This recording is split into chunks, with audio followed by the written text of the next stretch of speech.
எல்லா வசதிகளும் உள்ளடக்கிய உள்ளதை செல்வோம் நல்லதை செய்வோம் பொன்னி மருத்துவமனை பல்லடம். காரணம் பாஜக அதிமுக கூட்டணி முடிவிற்கு அண்ணாமலை தான் காரணம். கூட்டணியில் இருந்திருந்தால் 30-35 சீட்டுகளை ஜெயித்திருப்போம் அப்படின்னு சொல்லி 2019 அனைத்து இந்திய அண்ணா திராவிட முன்னேற்ற கழகம் இங்கே ஆளுங்கட்சி. 2019 மோடி அவர்கள் அந்த தேர்தலில் 303 வந்தாங்க. இரண்டாவது முறையாக ஆளும் கட்சியாக இருந்த அதிமுகவோடு பாரதிய ஜனதா கட்சி கூட்டணியில் இருந்த பொழுது தமிழகத்திலே வரலாறு காணாத தோல்வியை நாங்கள் பார்த்தோம். வரலாறு காணாத தோல்வி. குறைந்தபட்சம் 3.5 லட்சம் 4 லட்சம் தான் அந்த தோல்வியினுடைய மார்ஜினாக இருந்துச்சு. இன்றைக்கி 2024 தேர்தலில் இன்றைக்கி கண் கெட்ட பின் சூரிய நமஸ்காரம் என்ற அதிமுகவுக்கு தெரிந்த பிறகு இன்றைக்கி அதனுடைய தலைவர் கோயம்புத்தூரை சார்ந்த எஸ்பி வேலுமணி அவர்கள் சொல்கிறாங்க, நாங்கள் 2 பேர் ஒன்றா இருந்தால் 35 ஜெயிச்சிருப்போம். அவங்க தனியாக இருந்தே ஒரு சீட்டு கூட ஜெயிக்கலை, எப்படி ஒன்றா இருந்து 35 ஜெயிப்போம்னு அவர் சொல்கிறார். அதனால் ஏற்கனவே சொன்னது போல் மக்கள் 3 அணியை பார்த்துவிட்டு மக்கள் வாக்களித்தாங்க. அதிலும் தலைவர்கள் என்ன சொன்னாங்க, நாங்கள் பிஜேபியோட இப்போ இல்லை, இதுவரை வராத ஓட்டுக்கள் எங்களுக்கு வரும், இத்தனை காலமாக நிர்பந்திக்கப்பட்டு பிஜேபி அரசு கொண்டு வந்த சில சட்டங்களுக்கெல்லாம் நாங்கள் ஆதரவு கொடுத்தோம், இப்போ எங்களுக்கு நிர்பந்தம் இல்லைன்னு சொன்னாங்களே. அதனால் வேலுமணி அவர்களுடைய அந்த ஸ்டேட்மெண்ட்டை பார்க்கும் பொழுது வேலுமணி அவர்களுக்கும் எடப்பாடி பழனிசாமி அவர்களுக்கும் ஏதோ உட்கட்சி பிரச்சனை மாதிரி எனக்கு தெரியுது. ஏன்னா எடப்பாடி பழனிசாமி அவர்களாக இருக்கட்டும், வேறு அதிமுக தலைவர்களாக இருக்கட்டும், இந்த கூட்டணி பிரிந்த பிறகு வேறு காரணம் சொன்னாங்க, எங்களுக்கு இந்த சமுதாயத்தினுடைய வாக்கு வரும், இந்த வாக்கு வங்கி இத்தனை நாளாக இல்லை, நாங்கள் தவறு பண்ணிட்டோம், நிர்பந்திக்கப்பட்டு சில சட்டங்களுக்கு ஆதரவு கொடுத்தோம்னு சொன்னவங்க இன்றைக்கி பிஜேபி எங்களோடு இருந்தால் 35 ஜெயிச்சிருப்போம்னா எடப்பாடி பழனிசாமி அவர்களுக்கும் எஸ்பி வேலுமணி அவர்களுக்கும் கட்சிக்குள்ளே ஏதோ ஒரு பிரச்சனை ஆரம்பித்திருப்பதாகத்தான் நான் பார்க்கின்றேன்.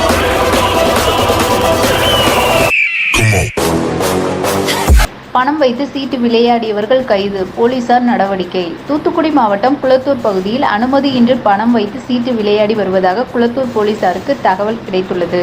உடனடியாக சம்பவ இடத்திற்கு சென்ற உதவி காவல் ஆய்வாளர் முத்துராஜா தலைமையிலான போலீசார் அங்கு அனுமதியின்றி பணம் வைத்து சீட்டு விளையாடியதாக வடமலை சமுத்திரம் பகுதியைச் சேர்ந்த அப்துல் காதர் வயது 42, பூசனூர் பகுதியைச் சேர்ந்த கணேசன் வயது 35, முனியசாமி வயது 33, மூக்கையா வயது 50, மாதண்டப்பட்டி மாரியப்பன் வயது 49, குளத்தூர் தமிழரசன் வயது 52 ஆகியோரை கைது செய்து விசாரணை நடத்தி வருகின்றனர்.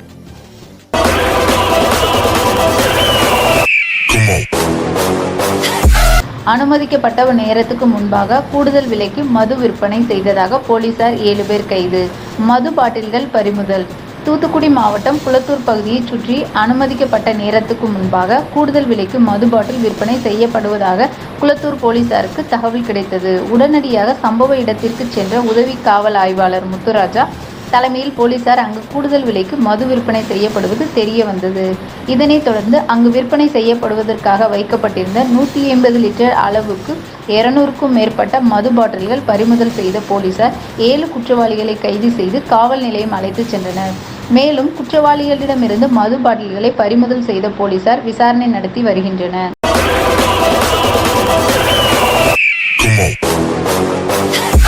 சென்னை வானிலை மையம் அறிவித்தபடி காஞ்சிபுரம் சுற்றுவட்டார பகுதிகளில் இடியுடன் கூடிய கனமழை பெய்தது. இடியுடன் கூடிய கனமழை பெய்ததால் வெப்பம் தணிந்து குளிர்ச்சியான சூழல் நிலவுவதால் பொதுமக்கள் வாகன ஓட்டிகள் மகிழ்ச்சி. கடுமழையும் பொருட்படுத்தாமல் மைதானத்தில் விளையாடி வரும் இளைஞர்கள். காஞ்சிபுரம் மாவட்டம் முழுவதும் கோடை வெயில் காய்ந்து அதிக அளவில் வெப்பம் வாட்டி வதைத்து வந்தது. நாள்தோறும் கோடை வெப்பம் அதிகமாகி பொதுமக்களும் வாகன ஓட்டிகளும் சாலையில் செல்ல முடியாமல் அவதிப்பட்டு வந்தனர். இந்த நிலையில் சென்னை வானிலை மையம் தமிழகத்தில் பல்வேறு மாவட்டங்களில் மழை பெய்யும் என கடந்த சில நாட்கள் அறிவிப்பு வெளியிட்டு வருகிறது. சென்னை வானிலை மையம் அறிவித்திருந்த நிலையில் காலை முதலே காஞ்சிபுரம் மாவட்டம் முழுவதும் வறண்ட வானிலை நிலவி வந்த நிலையில் இன்று மாலை நேரத்தில் திடீரென கருமேகங்கள் சூழ்ந்து காஞ்சிபுரம் மற்றும் அதன் சுற்றுவட்டார பல்வேறு பகுதியில் இடியுடன் கூடிய கனமழை பெய்தது. காஞ்சிபுரம் மற்றும் அதன் சுற்றுவட்டார பகுதியான செவிலிமேடு, ஓரிக்கை, சின்ன காஞ்சிபுரம், நத்தப்பேட்டை, பெரியார் நகர், ஓலி முகமது பேட்டை, கிளம்பி, களக்காட்டூர், குருவிமலை, மாவட்ட ஆட்சியர் அலுவலகம், பஸ் நிலையம் உள்ளிட்ட பல்வேறு பகுதிகளில் இடியுடன் கூடிய கனமழை பெய்து சாலைகளில் மழை நீர் சென்றது. மாலை நேரத்தில் கனமழை பெய்ததால் வெயிலின் தாக்கம் தணிந்து ஜில்லென குளிர்ச்சியான சூழல் நிலவுவதால் பொதுமக்களும் வாகன ஓட்டிகளும் மகிழ்ச்சி அடைந்தனர். மாவட்ட ஆட்சியர் அலுவலகத்தில் உள்ள பேராசிரியர் அண்ணா காவல் மைதானத்தில் அப்பகுதி இளைஞர்கள் கடும் மழையும் பொருட்படுத்தாமல் கிரிக்கெட் விளையாடி மகிழ்ந்து வருகின்றனர்.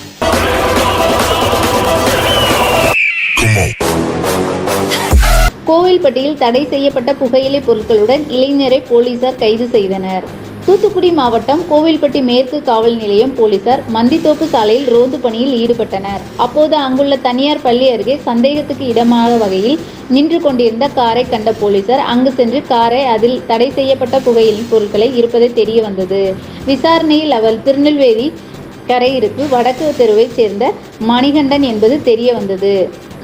இதனையடுத்து அவரை கைது செய்த போலீசார் அவரிடமிருந்து சுமார் ரூபாய் 85,000 மதிப்பிலான புகையிலை பொருட்கள் மற்றும் காரை பறிமுதல் செய்தனர்.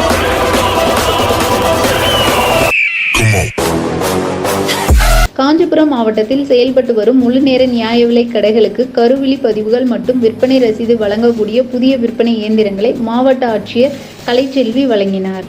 தமிழகத்தில் பொதுமக்களுக்கு கூட்டுறவுத்துறை மற்றும் உணவு வழங்கல் துறை சார்பில் நியாய விலைக் கடைகள் மூலம் இலவச அரிசி, பருப்பு, சர்க்கரை, பாமாயில் உள்ளிட்ட பொருட்கள் வழங்கப்பட்டு வருகிறது.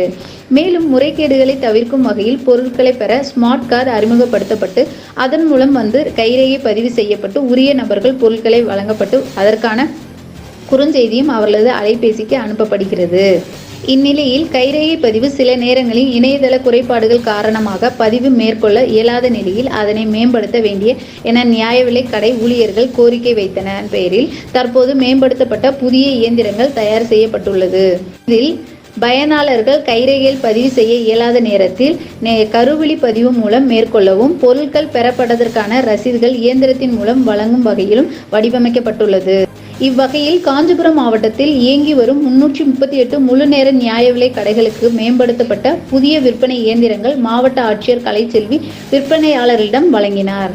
மேலும் இந்த புதிய இயந்திரத்தை கையாளும் முறை குறித்து ஒரு நாள் பயிற்சி வகுப்புகளும் நடைபெற்று வருகிறது. இதில் குடும்ப அட்டை மூலம் பொதுமக்களுக்கு எவ்வாறு பொருட்கள் வழங்குவது என்பதும் செயல்முறையில் எடுத்து காட்டப்படுகிறது. மேலும் பொதுமக்கள் தங்கள் பெறும் பொருட்கள் குறித்து அறிந்து கொள்ளவும் வகையிலும் இயந்திரத்தின் மூலம் அளிக்கப்படும் ஒப்புகை சீட்டு வழங்கப்படுவது சிறப்பு அம்சமாகும். இந்நிகழ்ச்சியில் மாவட்ட வருவாய் அலுவலகர் வெங்கடேஷ், மாவட்ட வழங்கல் அலுவலகர் பாலாஜி, கூட்டுறவுத்துறை பொது விநியோக திட்ட துணை பதிவாளர் மணி உள்பட்ட அலுவலர்கள் பலர் கலந்து கொண்டனர்.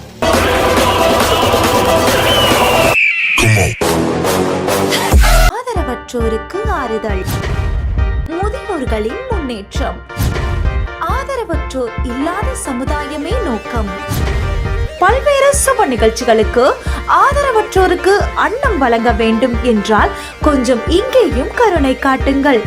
கோவை மாவட்டம் சுல்தான்பேட்டை பகுதியில் செயல்பட்டு வரும் பிரபஞ்ச அமைதி அறக்கட்டளை. தொடர்பு எண் 9087231110.